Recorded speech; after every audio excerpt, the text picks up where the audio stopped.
Hello, my name's Zach Lyon, and I wanted to make a video today talking about some basic nutrition principles and the basic nutrition principles that make up a healthy diet. I wanted to make a video explaining what a healthy diet is, and I wanted to do it in as simple a way as possible, and because that's where a lot of confusion comes from sometimes with people is okay, so what's a healthy diet? And it gets way too complicated in either the answer or their interpretation and application for themselves. And so we want to come up with as simple a explanation as we can initially, so we can just kind of go, okay, well, I have a question, and does that fit into this diet? No. Okay, well then no. Then there's no real decision to be made there other than whether or not you're going to follow the rule. So while I'm doing this, I'm going to have a book next to me because I really liked it. I read it recently. It's called Deep Nutrition. It's by Catherine Shanahan and Luke Shanahan, husband and wife. And they're actually here in the Denver area. I got to meet Catherine. She's really cool, really smart, cares a lot about helping people lose weight and get healthier, feel better. And so I'm going to start. I'm going to start from the table of contents here and just go down the chapters. And I'm not going to do all of it, but I am going to start from the beginning, and which is her first chapter, their first chapter in the book. I don't know if it's the first or second or whatever, but they open the book by talking about the power of food, how powerful a tool it is in the attainment of our health goals and stuff. It is the most powerful tool that we have to use to sculpt our brain and body and our performance, whether you're a stunt man or a businessman. You can benefit from a healthy diet, and so that's the good news. Is it's a powerful tool, and people kind of think, well, how powerful is celery? Celery is not that powerful. How powerful is a pasture raised chicken egg? Like, come on, these are just foods. How powerful can we get? But we've got to consider the aggregate of if you eat wild-caught salmon 3 times a week for your entire life, that's a lot of those, astaxanthins or zeaxanthins or whatever kind of color pigment antioxidants are in the fish and omega-3s. That adds up. That's a lot. And that's the power. And the power is we eat 3 times a day. I mean, it's not something you have to remember, I've got to take this supplement, or I've got to try this new supplement, or try this new drug, or whatever. It's you are eating every 3 times a day, and so it is. That's why it's so impactful. And the other reason is because we're humans. We're like living beings. We've evolved to evolve our body as a response to our environment, and our food is our environment. When we eat it, our inside environment, that's what it eats and becomes from. So, and that's kind of where they go into the second chapter here, second chapter. They start talking about how food has, and our environment, everything we consume on purpose or inadvertently, if we're breathing unhealthy air, drinking unhealthy water, using unhealthy skincare products, or on the flip side, living in a healthy environment and we're eating healthy food, these things have an effect on our genes. And so our genes and the expression of our genes. There's this new field, I don't know how new it is, relatively new, field of study and science that deals with this junk DNA, or oh man, I'm getting ahead of myself. there's a field of research called epigenetics, and it studies the environment's impact on a organism's genetic either expression or its actual genes. And what we see now is if you take an unhealthy thing from an unhealthy environment and put it into a healthy environment, it gets better. It gets better on a bunch of on all kinds of different things. That's epigenetics, where it's now expressing different genes based on its different environment.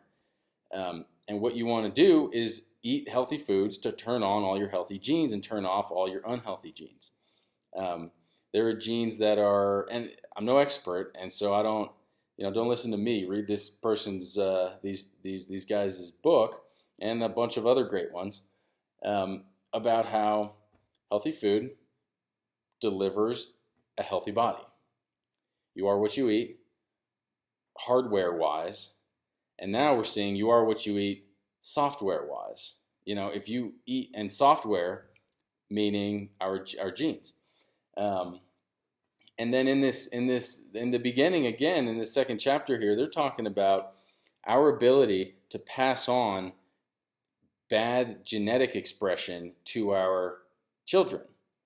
And that is this kind of debated area of science right now in genetics and epigenetics and these things that I don't know anything about, that we can pass on, we can inform our offspring's genetic code and expression as to what we experienced, what our environment was like.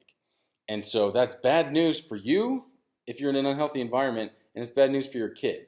And we all care about our kids and kids of the world and the future, and so it's an obvious, we got to eat healthy, everyone.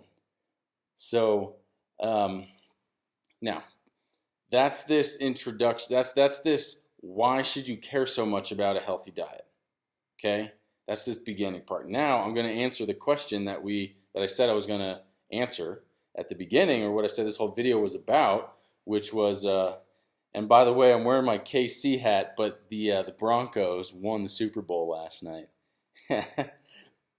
and I don't have any Bronco gear, so that's a shame. I'm a native, so I should, but technically I was born in KC, but I've lived here for like 20 years, so I say I'm a native. So this is the why you pay attention to health and diet, why you pay attention to your diet, and how it has any impact on your health. And these two people here, the two authors, they're both medical doctors, and they admit it, they're rare in their field as doctors that they know and care so much about nutrition. It's not taught. And we shouldn't get mad at doctors and say, stupid doctors, you guys don't know about nutrition. Well, they weren't taught it. So you can't get mad at them. They weren't taught it. They weren't expected to. And it may not even be what they're supposed to do. I think we just need, nutrition doctors now. I just think it hadn't been a thing. We've got surgeons, we've got neurologists, we've got all these specialized. We just need a specialized doctor, nutrition in nutrition, right? There's nothing wrong with doctors; they're not bad. They just weren't educated in it, and they'll tell you that. So anyone who's like, doctors, don't get into that.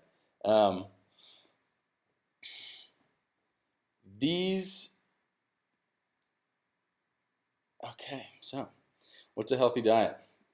I'm going to take us through their 4 pillars of health, because I like their 4 pillars of health because it breaks it down very simply, and they get into the details, but it's as simple as you can break it down. What should I eat? Well, eat healthy meats, eat healthy fats, eat fermented foods, and eat fresh vegetables, and maybe some fruits. More on that later. That's kind of how they break it down here. They also include organ meat. So let's just get into it. So pillar number one here, meat on the bone. And meat on the bone implies that, for example, it's not bologna. Bologna is meat on a stainless steel conveyor belt and packaged in plastic and shipped, here and there and blah, blah, blah. Meat on a conveyor belt versus meat on the bone. Meat on the bone so implies a very low amount of processing, none beyond the obvious butchering, and it also implies the presence of fats, normal, healthy fats that would appear on a steak. I'm going to make a video later about talking about fats, healthy fats, but if you go and look out there right now, everyone, a lot of people, are saying that fats are no longer considered unhealthy. In fact, we're switching towards thinking carbohydrates are unhealthy. And again, more on that later. But I think a fair balance of everything is, of all the macronutrients, is how you should do it.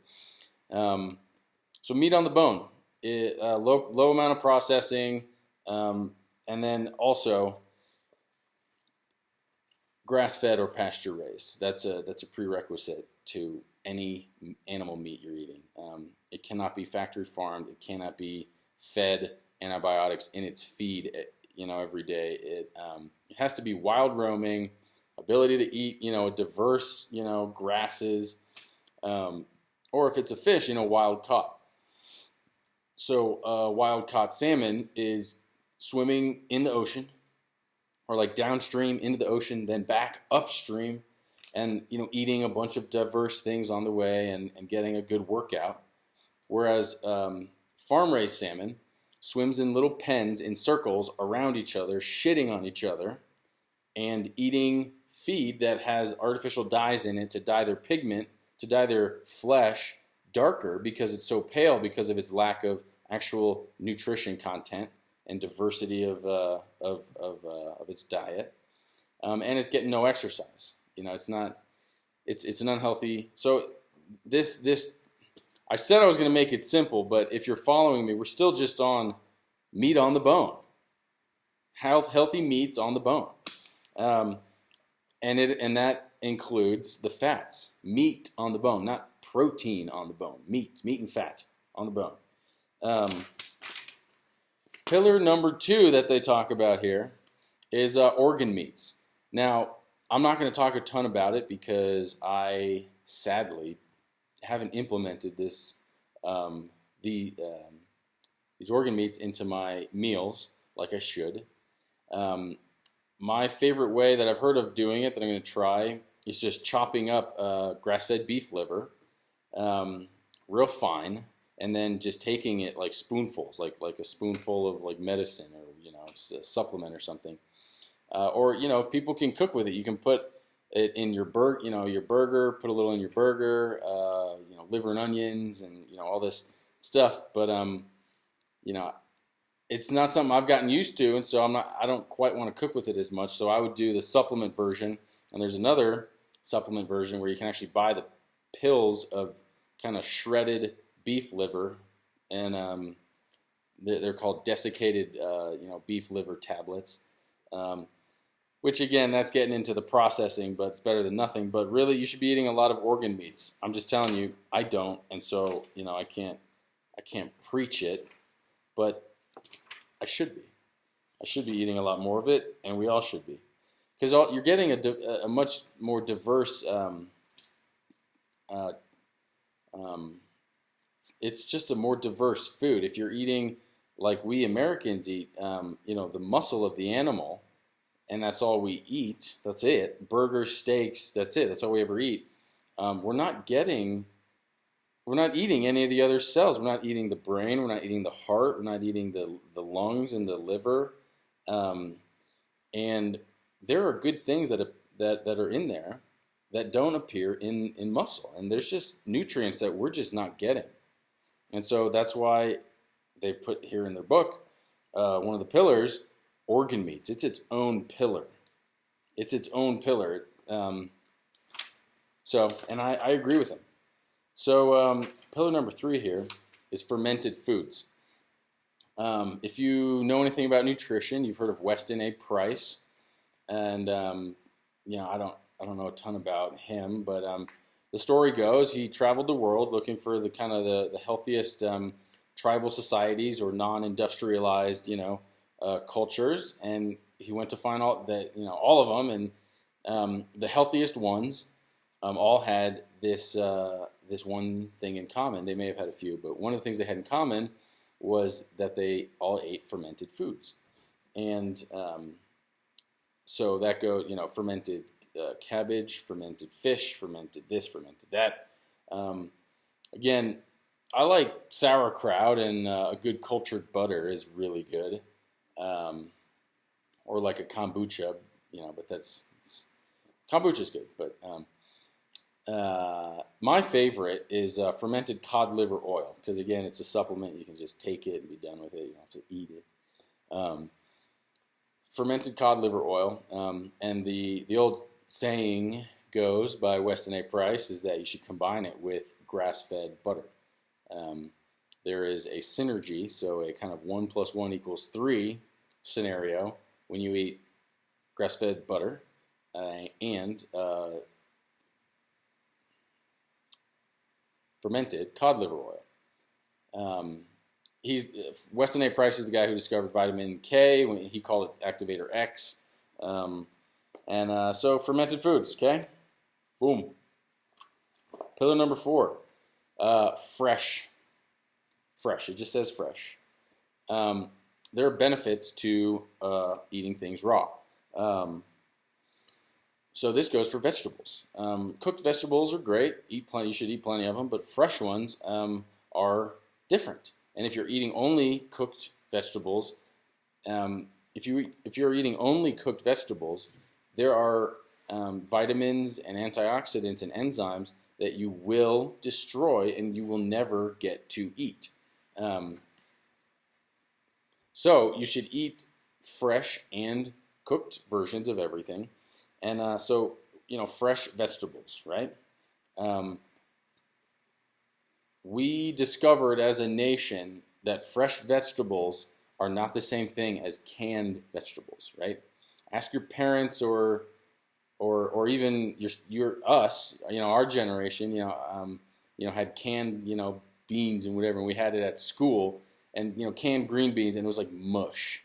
You'd get it, and it was like mush, and it was disgusting, and it's not the same. So you need fresh. So fresh also means doesn't have to, but we're also talking about raw here. So raw leafy greens, raw vegetables, raw milk also. There's raw milk is, as far as I know, illegal in the United States, with a few states trying to say it's that people can buy it and stuff. But you can go read stories, and there might be pictures and videos, around too, of like raw milk farms or facilities or whatever getting raided by like SWAT teams, and it's just ridiculous. Like raw milk, once we industrialized, posed a problem because it was being shipped around. There was so much of it. Anytime you scale, you run into issues of quality control and viruses and bacteria and this and that. And that's what happened. So we started pasteurizing everything. But when we did that, we damaged the proteins in milk. We damaged the fats in milk. We damaged a lot of enzymes in milk. We damaged the vitamins, and we burned the vitamins. They're gone. There's enzymes in milk that are supposed to help you digest milk, but they get destroyed in the pasteurization process. And so I think we should drink some raw milk. You can do raw cheeses. Raw cheeses are more widely available than raw milk because they've kind of been cooked, fermented, right? And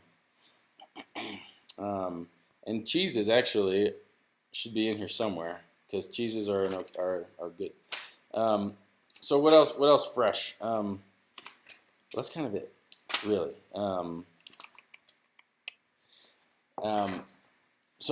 I hope that clears things up. I don't know if I was talking for a while. I meant for this to be a lot shorter, but meat on the bone, organ meats, fermented foods, fresh vegetables. What you don't see in there is grains, and I don't think grains are the worst thing in the world. There's so many people in the paleo community and the nutrition community right now that grains will kill you and they're the worst and you should never eat them. And I think that might be true, but I also think that we've depleted the soil, like in the United States and abroad, like everywhere almost. So any of our fruits, vegetables, and grains that we're growing don't have minerals in them, don't have vitamins in them, don't have antioxidants in them, not to the levels that they should, and that's bad because, well, for the obvious reasons. But I think that's a big thing too, and I think if we can correct that, these fruits and grains, they'll be fine for us because they'll actually have respectable, amounts of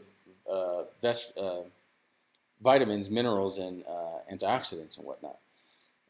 But they're not in here because bread. No, you don't eat bread. Bread's it's so delicious. But so anyway, did I even get through all the pillar 1, meat on the bone. Pillar 2, organ meats. Pillar 3, fermented foods. Pillar 4, fresh vegetables. That is as simply as I can break it down. And if there's something that you're curious about, if I can eat it, whether or not, see if it falls into one of those categories. And if not, you probably shouldn't eat it. But something I just thought of, like deli meats, like sliced turkey, like turkey sandwich. Okay, turkey sandwich. That's pretty good, So on this diet, that's like the extreme diet. Like that's not the extreme diet, but this is you should do this every day of your life, and it should be perfect, which would be perfect.